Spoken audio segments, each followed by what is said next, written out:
You're watching TVC Breakfast. Now, Nigerians are gearing up for the announcement of the much-awaited list of ministers who would work to fulfill the renewed hope agenda of President Bola Tinubu. The announcement would come just in time to hit the 60-day window for a president to produce his ministers to work with him for the next 4 years. The president, who assured Nigerians to be patient to allow him pick efficient leaders, also urged them to pray for these people. This will be the crux of our discussion and possibly the highlight of today in Nigeria. All right, everyone's looking forward to it, and we have just about 24 hours to that deadline that has become mandatory because it's specified in on Section 42 of the Constitution of Nigeria as amended, as lawyers will say. Well, we have in the studio a lawyer and public affairs analyst, Jide Ologun, to help us make sense of all of these issues around right now. Jide, good morning. Thank you. Good to see you. Welcome. Good to see you again. Great. Now, the Nigerians expected that because of the personality of somebody like Asiwaju Bola Tinubu, that he was going to bring out his ministerial nominees maybe 2 weeks after his swearing in, or at least 3 weeks, or maybe even 1 month. Nigerians were expecting that. But however, that didn't come.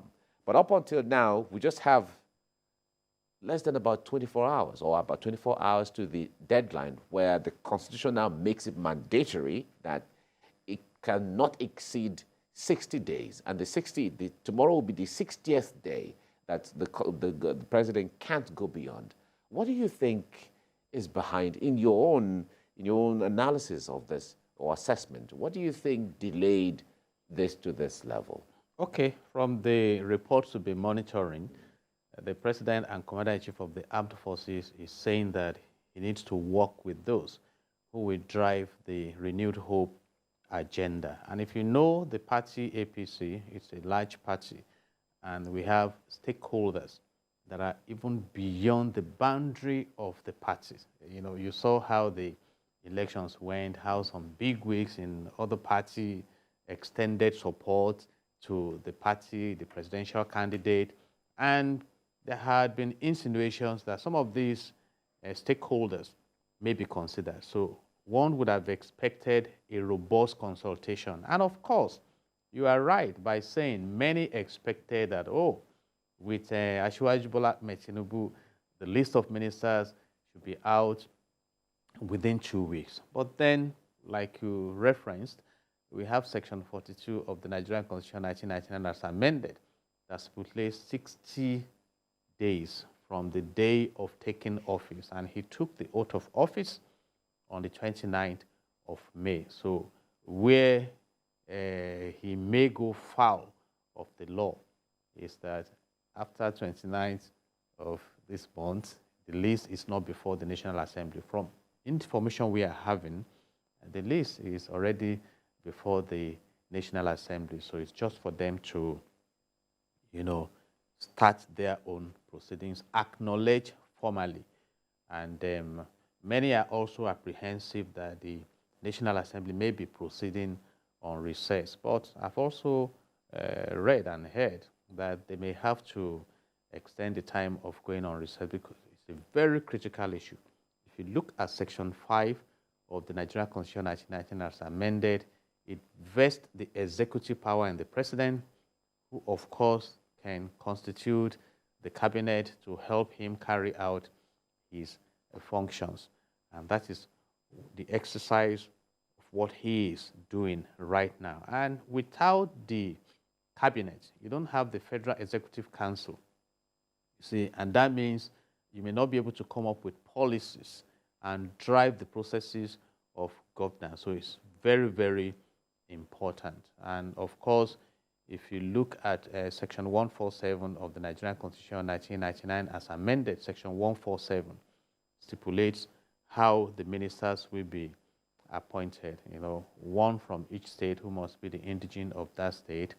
And of course, it has to be in line with Section 14, subsection 3 of the Nigerian Constitution 1999 as amended, talking about federal character, so that you don't have them from one ethnic region or so. So when you put all this together, I believe the president just wants to be careful, in coming up with the list of technocrats and seasoned politicians. Those are the qualifying adjectives that we have heard. And I must say, from the political arena, that many are saying that you may not be able to tell where the president is going. So it's not as if he's been very careful about it. I even learned that recently he had to stop on unwarranted visits to the villa because a lot of lobbying had been going on. So Nigerians are waiting because we have huge challenges before us: economic, social, security, and we need this cabinet to to start flying. He has hit the ground running. It's now time to fly and begin to attend to the challenges we have in the country. So those are so it's still within the ambit of the law.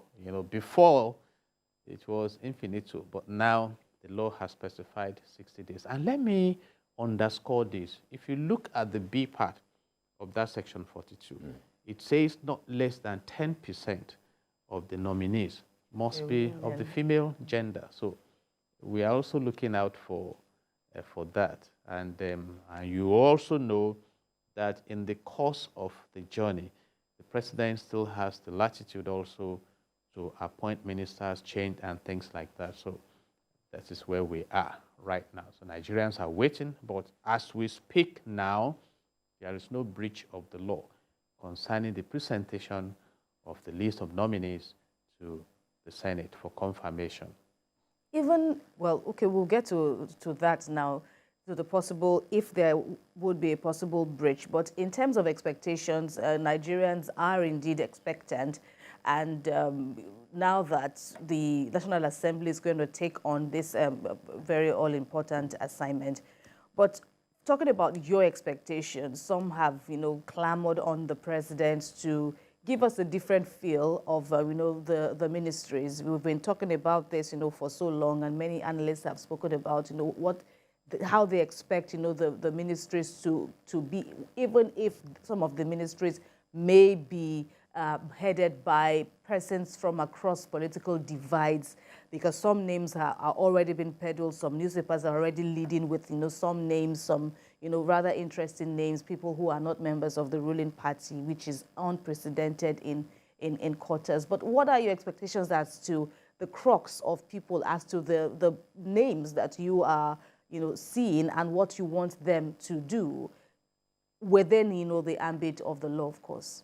We expect that as the names are forwarded to the Senate, that the portfolios should go with that. But that has not been specifically provided for in the law.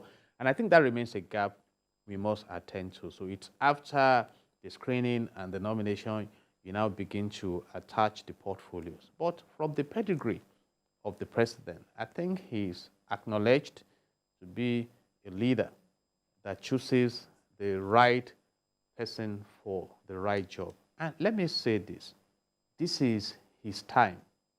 So, and when this time is over, every achievement, all activities will be enlisted against his name. And that's why I mentioned Section 5 of the Nigerian Constitution 1999 as amended. He holds the executive power. He's the presiding officer, so he can nominate those who are to work with him. So he must start from the point of vision. And if the vision is to move Nigeria forward and upward, away from the direction of poverty to prosperity, I think he's come of age in working with people. But what may not be appealing to some Nigerians is that some politicians who've been hearing their names may still be on this list. And many may want to say, why can't we have fresh names and fresh minds? That is politics for you. But it's up to my president and commander-in-chief of the armed forces what he wants to achieve in office. But I don't want to be speculative. But from some of the names we have been saying, these are tested persons, but the leader will be the one to, activate them to perform or not to perform. And if there is one thing I know about Asiwaju Bola Tinubu, he is also a firer. You see, so if he realizes that this person is not moving in the direction of my vision, he can fire. So he holds the ace right now. But if you look at the challenges of Nigeria, we need those who can perform. You know, I was listening to someone this morning who said, you can claim, you can talk over issues, but in public relations, you say you walk your talk. So, and from the pain he has been taken to choose those who will work with him, we expect. And of course, apart from the ministers, advisors, you know, and of course, he has to carry the public sector along, the parastatals, and that's why we refer to them as the MDAs, the ministries, departments, and agencies in the country. And they will want to look up to him that, okay, what do you want to achieve in office? Because as a president, he is time-bound. Those who are in the ministries are there. And the ministers come to supervise the ministries. And for the ministers also, it's all about how you can carry the ministry along. So these are issues. But Nigeria must move forward and upward. And the president already told Nigerians that don't pity me. You know, I've danced for this. I asked for this. And we want, this is an opportunity for him, you know, in history. So let's see how he maximizes this opportunity. All right. I wonder what challenges you envisage when it comes to, of course, a lot of persons have said the president is consulting, he's trying to reach out, he's trying to, you know, reach out to people, get opinions here and there and all of that. But then we have also gotten reports from some quarters, especially when names of opposition were mentioned, members of those who are not within the political party. Just yesterday, there was a report of party faithful or party members or senior party members within the party in, say, Bayelsa State, who were saying, well, if the former president, that the former president was pushing hard to be the one to be responsible for nominating the slot for Bayelsa State, and they were going to block it. You know, reports like that are there. There are others who say, well, some names that are being bandied here and there who are not members of the political party, that the nominations, all of the appointments cannot go around all political parties, that the party members have to be considered first before anybody outside of the party will be considered. So things like that. Of course, the president has his own mind. It's his power, it's his prerogative to decide. As at now, it is not clear if there is anybody from the opposition that will be there. But if at all he wants to, you know, like you started, there were persons of the opposition party who, due to their activity one way or the other, gave the party an edge. And the party and the president decides to make consideration for them. What kind of friction do you envisage? Okay, let's start from that point of decision. You know, if you are traveling to New York City from Lagos, there is a pilot there with his colleagues. They don't relate with you. They are there to fly the aircraft to destination. And you have the air hostesses. And the pilot decides when to put in autopilot, you know, when to announce and things. Section 5 of our Constitution puts this executive power in the president. We have not changed that. Section 147 prints out the formality of appointing Section 14, so all those that I mentioned. So is it a breach of the law on who the president decides to nominate? We had this issue during the tenure of former President Muhammadu Buhari, when even the First Lady came out, Aisha Buhari, that those who eventually came, some of those who came to work with her husband, were not even part of how he won the election. But you have given him this prerogative. So we need, and that's why most of the time I focus on the National Assembly, we need to upscale our laws. Be specific. And that is on the general scale. He is the one to nominate and Senate to confirm. And Senate may now decide that, okay, we don't want this person for these reasons. But it must also be in line with Section 14, subsection 3, talking about federal character. You know, so these are issues. So right now, the president and the commander-in-chief of the armed forces is the one to nominate. And I have given us two parameters here: technocrats and seasoned politicians. And it's either compensatory or meritocratic, whatever the case may be. But how we advise that we look at some countries that have made progress in this globe. Talking about Singapore, I did a study on the magic of Singaporean transformation. Meritocracy was an issue. So you need to look at where you are going. I mean, Mr. Mike, assuming I'm a pilot and we were best of friends in school, and you are a medical doctor, I won't say, oh, Mike, I'm flying to Dubai. Let's go. You cruise after 30 minutes of my, flying into. No. You see, there are rules of engagement. And this is the time to professionally handle Nigeria. I'm saying this here. Nigeria does not lack resources. What we need is resourceful leadership and management of our affairs. I did a study. I think the total population of the whole world now is about 8 billion. As at 16th of November 2022, Africa contributes about 1.5 billion. And Africa controls about 40% of the resources in the world. So you can look at that margin. So we still have the oil and gas, the californium, the gold, the bauxite, the glass sand, the bitumen. In fact, Nigeria has the second largest deposit of bitumen in the whole world. The largest reserve of proven gas in Africa. So we can go on and on. So how do we ensure that the people benefit from these resources? So how do we deal with insecurity? It's good a thing that the president is now saying, no, we are not going to allow any coup. You know what just happened in Niger. It's good to say that. But if you study Niger, Niger has always been prone to these issues because the people are suffering. Where there is poverty, there will be crisis. So you don't foresee frictions, if indeed persons from across political divides, when they now have their FEC meetings and all that, and moving on in the administration, when things get everybody. Let me say this: if you have studied leadership in Nigeria, the moment they cross, it's like the friction disappears. Who are you going to have friction with? Your president? I'm just asking now. In fact, many times they have said, oh, National Assembly can impeach. How many have been impeached? Because, my advice is that please, our oncoming leaders, look beyond the comfort of your offices and fix Nigeria.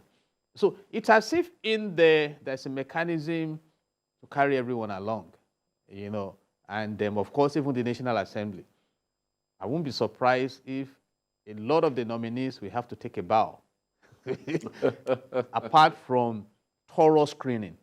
You need to look at the Congress in the US, you look at the parliament in the UK, look at how Boris Johnson was being charged like, recently the home of the sitting president of America was formally searched for some, these are issues. So my critical point now is that by virtue of Section 5 of the Nigerian Constitution, President Bola Tinubu presides over the affairs of this nation by virtue of being entrusted with that executive power.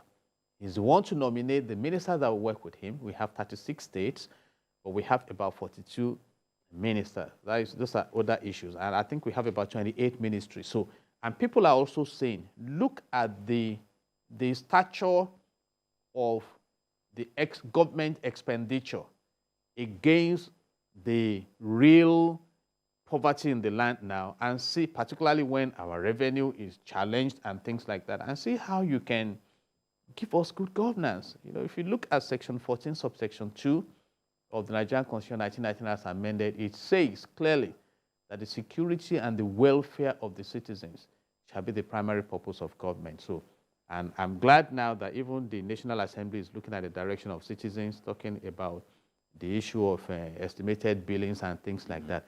Who are the oil thieves? How do we deal with them? How can some people just gang up and steal our resources? So who are the saboteurs in the land?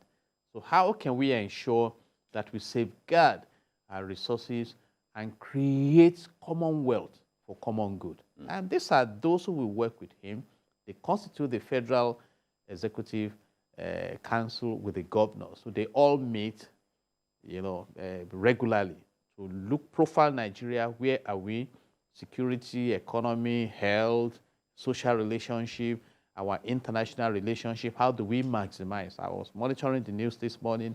Even the AGOA window, we have not maximized it. How do we inspire Nigerians to go for prosperity?